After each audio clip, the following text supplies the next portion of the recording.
Bonjour, c'est Julien du blog Réussir son management et je suis ravi de vous retrouver aujourd'hui où nous allons parler de l'art du feedback. Alors le feedback c'est essentiel dans notre métier de manager puisque l'objectif c'est de faire grandir nos équipes et le feedback c'est on va donner de l'information à un moment donné sur une situation qui s'est passée en vue d'améliorer les prochaines situations qui vont avoir lieu. Alors, de quel type d'information s'agit-il? Alors, il y a trois types de feedback. Le premier, c'est le feedback positif. C'est-à-dire que vous avez votre collaborateur qui a très bien réagi dans une situation. Donc, c'est essentiel, effectivement, de lui dire pour que les prochaines fois, il réagisse de la même manière. Le deuxième feedback, c'est le feedback correctif. C'est-à-dire qu'on est dans le cas de figure où une situation s'est déroulée et notre collaborateur a bien réagi et certains points auraient pu être améliorés. Donc, l'idée, c'est d'aller lui dire pour justement améliorer pour les prochaines fois la manière de réagir, mais aussi de conserver les choses qui ont été bien faites. Et le troisième point, c'est le feedback négatif, qui est un feedback finalement théorique, mais qui en pratique n'existe pas vraiment, puisque le feedback négatif, ça veut dire qu'on aurait un collaborateur qui aurait mal agi à 100% dans une situation.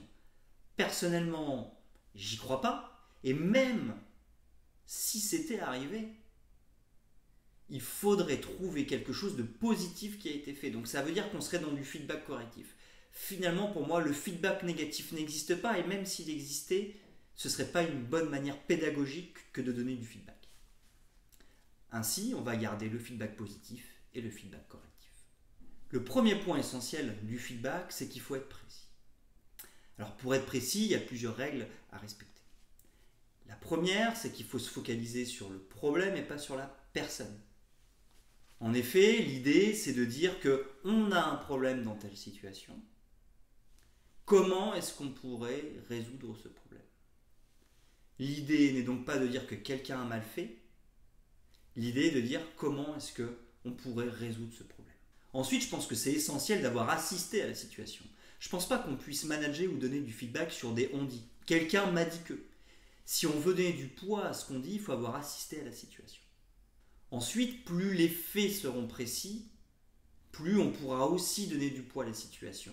En effet, si on est trop approximatif, notre collaborateur, effectivement, sentira qu'on n'est pas très bien informé de ce qui s'est passé, qu'on n'a pas très bien vu ce qui s'est passé, et malheureusement, le feedback perdra dans sa qualité.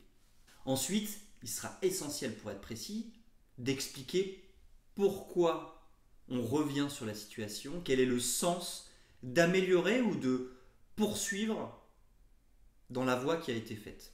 Le deuxième point essentiel pour faire un bon feedback, c'est de guider notre collaborateur. Alors pour ça, déjà dans un premier temps, c'est essentiel de lui montrer qu'on est présent et qu'on est là pour le soutenir ou pour l'aider. Ça, c'est essentiel. Le collaborateur ne doit pas sentir qu'il est seul, mais doit bien se sentir soutenu. L'idéal, ce serait de coacher notre collaborateur pour qu'il trouve par lui-même la solution au problème. Quand on coach un collaborateur pour qu'il trouve la solution par lui-même, on le responsabilise au maximum et on s'assure de la mise en mouvement de ce collaborateur pour améliorer la situation. Enfin, il est essentiel, et c'est le troisième point du feedback, il est essentiel de faire un feedback bienveillant. Pour ça, un feedback se fait en individuel. Le feedback se fait toujours en tête à tête, seul à seul, avec personne aux alentours. Ensuite, c'est très compliqué de faire un feedback par mail ou en faisant une note de service. Si nous avons quelque chose à le dire, il faut le dire de manière physique, en présentiel. Le gros avantage de faire ça de manière physique, de faire ça en présentiel, c'est que nous pourrons voir les réactions de notre collaborateur et donc mieux comprendre dans quel état d'esprit il est. En effet, vous savez tous que la communication non verbale est bien plus importante que la communication verbale. Ensuite, justement, grâce à cette communication non verbale, nous pourrons montrer toute notre empathie et toute notre bienveillance à notre collaborateur. Ainsi, il pourra sentir qu'on est là pour résoudre un problème, pour faire avancer la situation et pas pour sanctionner une attitude. De plus, le présentiel permet aux collaborateurs de s'exprimer sur le sujet. Il a sûrement beaucoup de choses à dire, beaucoup de choses à exprimer, et donc il pourra le faire. Dans ce cas, nous devrons mettre en place l'écoute nécessaire pour recevoir ce que notre collaborateur nous dit. Je vous donne rendez-vous aussi sur mon blog pour un article sur l'écoute que j'ai pu faire. Enfin, dernier point, il faut être dans une démarche positive. L'idée, c'est de résoudre un problème d'une situation. Restons positifs. Le collaborateur va trouver comment s'en sortir, mais surtout, ne mettons pas notre ego. L'objectif n'est pas d'écraser notre collaborateur, l'objectif n'est pas de lui montrer ce qu'il aurait pu mal faire. Bien au contraire, l'objectif est de faire grandir notre collaborateur en essayant de lui faire trouver les solutions à des problèmes pour avancer. Pour conclure, j'aurais envie de dire que la meilleure des voies serait le feedback positif. En effet, on pourrait tomber dans un cercle vertueux de je donne du feedback positif, mon collaborateur continue à bien gérer les problèmes de chaque situation, je donne du feedback positif. Alors n'oubliez pas, il faut croire en chacun des membres de notre équipe. La confiance donnée est le cadre essentiel pour la réussite et l'épanouissement de chacun des membres de notre équipe.